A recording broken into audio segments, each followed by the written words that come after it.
Major funding for Carolina Business Review is provided by Grant Thornton, an international accounting, tax, and business advisory organization dedicated to serving middle-market companies. Grant Thornton, a passion for the business of accounting. Novant Health, including Presbyterian in Charlotte and Forsyth in Winston-Salem, are affiliate heart hospitals of the Cleveland Clinic, consistently ranked #1 in the nation for heart care. Blue Cross and Blue Shield of South Carolina, proudly serving South Carolinians since 1946. And by Sunoco, a global manufacturer of consumer and industrial packaging products and provider of packaging services with more than 300 operations in 35 countries. Character matters, doesn't it? It seems like the more we discuss and extol the virtues of character, the less it seems to be evident in actual practice in everyday life. Thank you for watching North and South Carolina's most widely watched source for regional business and public policy. I'm Chris William, and you may ask, what does character really have to do with our institutional business and our broader public policy? Well, arguably everything. So this time on CBR, a special two-part discussion about our collective public conscience. Where does it reside? And who is the standard bearer? We begin our decidedly ecclesiastical panel in just a moment. Major funding also by the Duke Endowment, a private foundation in Charlotte enriching communities in the Carolinas through higher education, health care, rural churches, and children's services. And by Blue Cross and Blue Shield of North Carolina. Who's responsible for rising health care costs? Join Blue Cross and Blue Shield of North Carolina and many others in a candid discussion at letstalkcost.com. On this edition of Carolina Business Review, Dr. Tony Beam of Christian Worldview Center at North Greenville University, Dr. Bill Jeffries of Providence United Methodist Church, Reverend Pat Jobe of Unitarian Universalist Fellowship of Greenville, Rabbi Judy Schindler of Temple Bethel, and Dr. Douglas Ottati of Davidson College.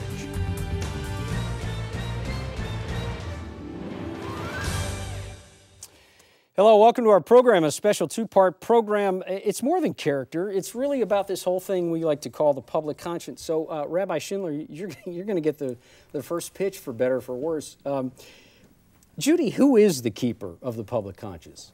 Well, I wouldn't be so arrogant as to say religious leaders are the sole keeper of the public conscience. I think in this society with social media, everyone can be that soul that calls the question, says, what are we doing? How are we off track? But at the same time, it is religious leaders who teach about character, who preach about character, who have studied character. And my faith, for instance, Judaism, has thousands of years of teaching on what it means to be of character and to keep that public conscience.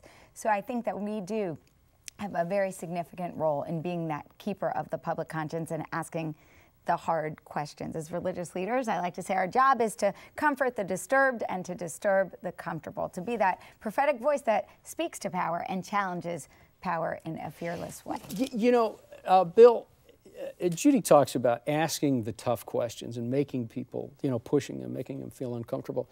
Do you find that is that your role? I think so. I think you need both. Someone there, I see our role a lot of times to speak for those who don't have a voice. A lot of times in the power struggles that go on in the community, the people without power get lost and forgotten. So to have the prophet position as well as the conscience position, where you're trying to address the needs of those who are among our community but often forgotten. Go back to Rabbi Schindler for just a second, Tony. Judy makes a good case about this idea that we're not so arrogant to think that we are the ones where it resides. What role does a preacher have, a congregation have to the larger community when it comes to this idea of a public conscience? Well, I think to know the truth and to try to live and by example to live out the truth in the community with integrity. When I think about being the keeper of the public conscience, so when you said that a minute ago, it reminded me of what Benjamin Franklin said, supposedly, when he was asked about what we now have after the Constitutional Convention, and he said, well, you have a republic if you can keep it. And so the keeping of the republic was handed over to the responsibility of the people. So, I think those of us as religious leaders have a responsibility to give information, truth, teaching live an example of that teaching out in the community, encourage others to do so. But it's the people every day that build relationships with each other and interact in the marketplace. They're the ones that actually become the keepers of the conscience. And there's so many voices that are trying to get their attention about what is right and wrong that sometimes it's hard to be heard above the din of the media and the social networking and all the things out there that sort of become competitors for the voice of the conscience. And we're gonna talk more about the noise around the message and how the message doesn't get drowned out in whatever the message is. Pat, thoughts? Bill alluded to people who are powerless, and Ann Wilson Schaff says that the most dangerous myth in America today is powerlessness. I think an awful lot of people feel that they don't have the kind of power that Tony just described. I think he's right, that power is there with the choices that we make, with the things that we buy, with the ways we treat each other. But I think so many people see themselves as being cogs in such a huge machine that they have no power, and that's disastrous. Doug, I want to take this in a little bit different way. One of the dialogues we've had on this program ad nauseum, it seems like, but we have them in cocktail parties and over lunch tables and around the dinner table at night, is the challenge or the lack of what we think is there a lack of political will and moral courage when it comes to our moral leaders. I guess the question, and you seem, in religious and faith studies at Davidson, you seem a perfect person to ask this to. How do we is it the role of a pastor or a rabbi or a congregation to hold political leadership responsible for the lack of what they're doing or what they are doing? I think that congregations do have a role, and an important role. My tendency is to think that, by and large, what religion contributes to policy discussions is a kind of worldview or a kind of position on some very, very basic questions about human life and from which follow certain values. And I think those are important. I think the role of politics is to make tougher calls about particular matters in light of very specific information, so that I don't think that most of the time religious convictions dictate complete policies. So let's take, for example, something along the lines of immigration policy or something like that. I expect that a number of us here could agree that a test of the justice of a society is how it treats the stranger within its gates. It's, after all, a biblical point. I think we could probably also agree that the way you treat the most dependent of the strangers within your gates is an especially poignant test of justice, say the children of immigrants. Now, that's not a policy on what to do about immigration, but it's an important enough point. That is, do the policymakers in this country pay sufficient attention to the stranger within our gates and the most dependent of the strangers within our gates? That's something I think any religious leader almost can bring up. We don't want to determine the policy. I don't know whether it means you have a big, wall at the border or what it means, but it's an important point. Well, there's always going to be the debate between justice and mercy when it comes to dealing with issues like that. Mercy has to be extended, as you said. I agree. I think the Bible's spoken very clearly about the way that we're to treat the stranger and the alien in the land, as the Scripture says in the King James Version. But, I actually, in New American Standard, by the way, is my preferred translation. But I actually think that there has to be a balance with these people are elected and officials are given the responsibility to enforce the law that we all agree upon. So if there's a problem, the problem needs to be addressed by having the laws changed, not by ignoring the laws. I think this is exactly right, and I think what religious leadership ought to be doing is pressing people about the morality of the laws. And in particular, at this point, the question of justice and the most dependent of the strangers within your gates. Oh, okay, so whose responsibility? Judy, is that your responsibility, or is that the larger body of the temple's responsibility to rise up, or are you meant to be the one that pressures these politicos to make that change? We are on the sidelines in many ways, watching society unfold, and we're the ones saying, you know what, that policy decision is way off base. That's not aligned with the values that we feel that are critical to our country, the pluralistic democratic values and the values of justice and mercy and the equality and dignity of all human beings. So when our society is going off course, right, like it did in the economic downturn and prior to that, it's up to us as religious leaders to say we're heading off base here. Really, we've lost our moral compass and we need to get back on track. In terms of the actual getting back on track, how do we do that? Well, there's a lot of different ways in which we do that. We might be the preachers of the sermon, but actually the policy level of getting back on track, I don't think that's the role of the clergy of congregations. Now, I come from a movement, so we bring resolutions to our movement. We vote on resolutions, and we have a group in Washington that would work to lobby and to get involved in the nuances of a policy to make sure that it is affirming the values that we hold most central, such as human dignity and equality. Do we try to have political answers for moral questions? And let me give you a case in point. This is pretty broad, and Doug, you would probably know this. Is, you know, depending on what side of the aisle you're on, Republican or Democrat, you're going to feel pretty strongly about this particular issue. Republicans feel like they don't want to be compelled to give to any social program to support any, in general.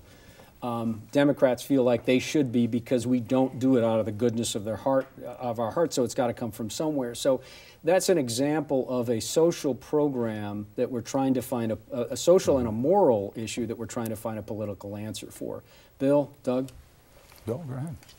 I think that happens a lot, and the issues can really get jumbled. I see our role in the religious community more as Judy's describing, where we're trying to remind people who we are and what we have been in the community as religious people. But at the same time, we need to also address the issue itself and not to try to politicize it in some way. And that's hard to do. But if we can keep our eyes on what the goal is, sometimes we can get there. The problem, though, is that the system is so money-driven. And I think the voice of ethics, which Doug teaches, the voice of morality that we've all been talking about, is lost in a sea of money. So when you're driving home after temple or after church, you just we're all going to hell. And I'm not saying that our faith doesn't believe in hell, just for the record. But what I'm saying is, do you feel like you're not winning this battle and it's going in the wrong direction? Not to be too generalistic here. If I might say, I think an awful lot of political discourse in this country these days is no longer political discourse. It's essentially religious discourse, and that doesn't help the country much. I think that religious discourse has to do with basic worldviews and values. And then I think policy questions have to do with very particular questions about how to enact those things. So if we take something like care for the poor, which has not been mentioned sufficiently in the current presidential season at all, I don't think, and which religious leaders ought to bring to the fore, saying that we ought to care for the poor and pay attention to how the poor are being treated in this country is not the same thing as endorsing an entire policy. The policy needs to be worked out by the politicians, which is, after all, why they are being compensated and paid money. So that's their job. The job of the religious leader, I think, is not to come up with a detailed policy all the time, but to articulate the values that have to do with the public conscience. And goodness knows religious leaders are not the only keepers of the public conscience. Yeah, not to come up with a policy, I agree. But I think to lay the foundation or the groundwork by which the policymakers make good decisions, to have the right thinking, I guess, or thinking that is based on a morality, right and wrong, to make decisions about how these things get carried out.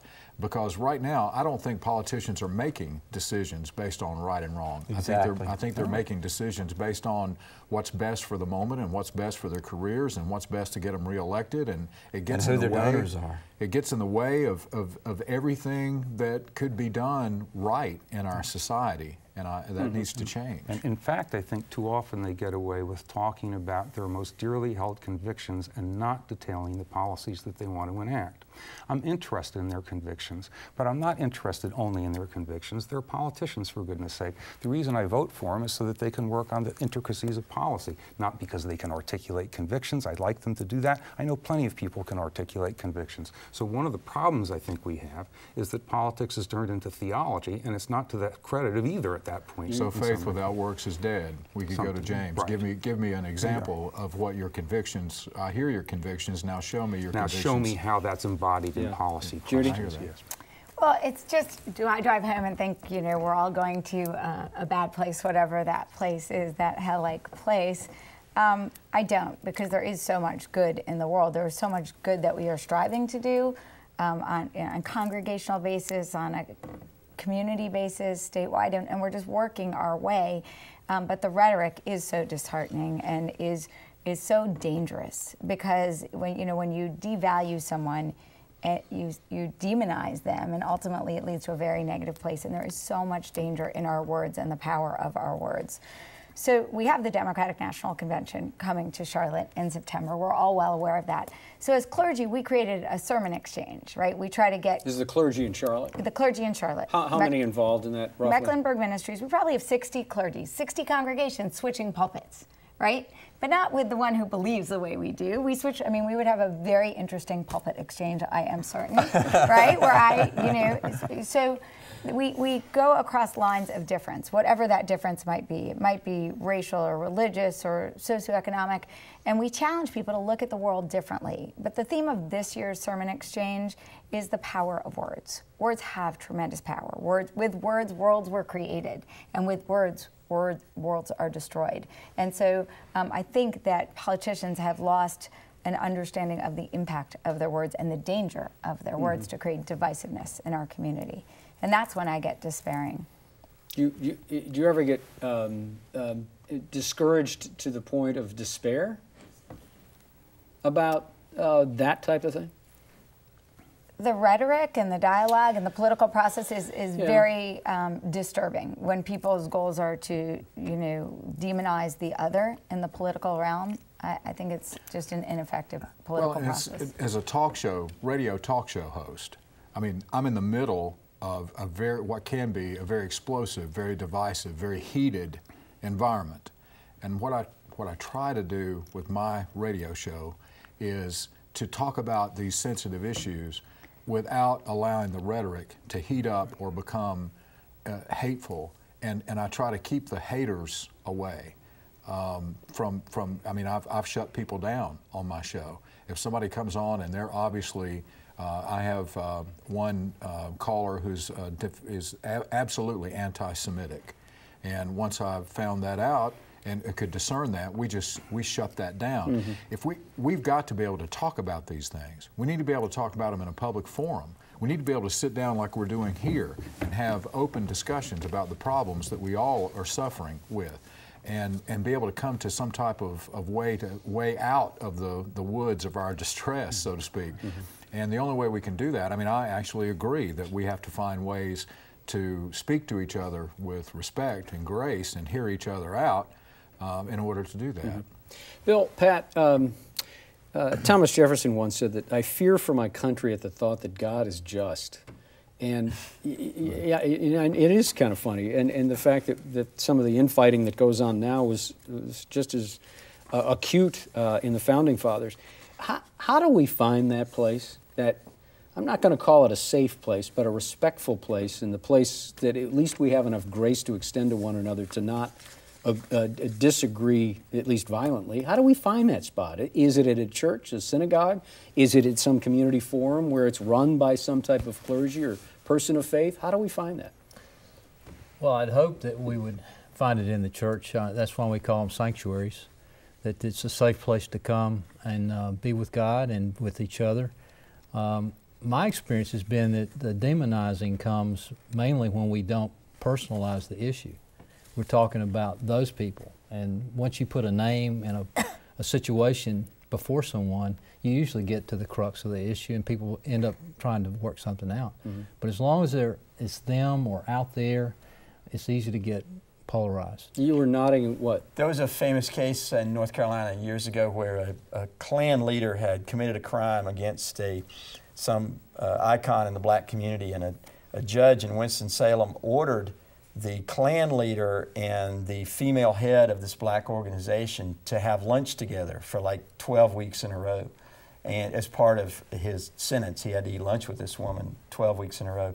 And they became fast friends. They discovered their common humanity. And, you know, there are just so many stories like that where people are not demonizing groups, but they're meeting as individuals and talking and exchanging. And So where's the magic formula in you look like you want to answer. Well, I think it's, you know, we can sit on a stage or stand before podiums as political leaders and focus only on what divides us, right? But if we could pick areas where we're united, areas in which we can work together. I mean, we are very diverse.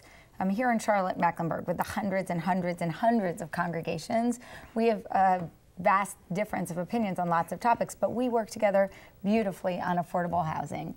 And then there are some of us who work together on other issues, and we have to find those points of commonality on Israel, on all sorts of issues, on immigrant issues. So we have to find those points of commonality also where we can work together. I mean, that's what the politicians need to do in order to create policy that works for our countries. They ultimately do need to work together, and maybe a greater litmus test should be where they find commonality as they find differences, to see who's the best ability to work with the other, even when they're on the other side of the political spectrum. I think this is very important. I think in some respects we could say that this country is now involved in a kind of new pluralism, It's not really just a collection of different sorts of Puritans in Massachusetts anymore. It's not just Protestant, Catholic, Jew from the 1950s in Will Herberg's book. It's also Muslim, Hindu, people who are spiritual but not religious, people who are none of the above and adamantly so, and so forth. So under those circumstances, there is a plurality of different views and values. One big question is, where are the overlaps? Where are the significant commonalities? Can we figure out where they are? We're not going to agree about everything, but we might agree about some things, such as care for the poor, attention to the poor, attention to health care for persons who cannot afford it, things like this. How those things are enacted become matters of policy, and there can be all sorts of differences about that, but we can find some commonalities. I think that's one very important thing. And I think the other very important thing is the qualities of discourse in the country right now publicly are not very good.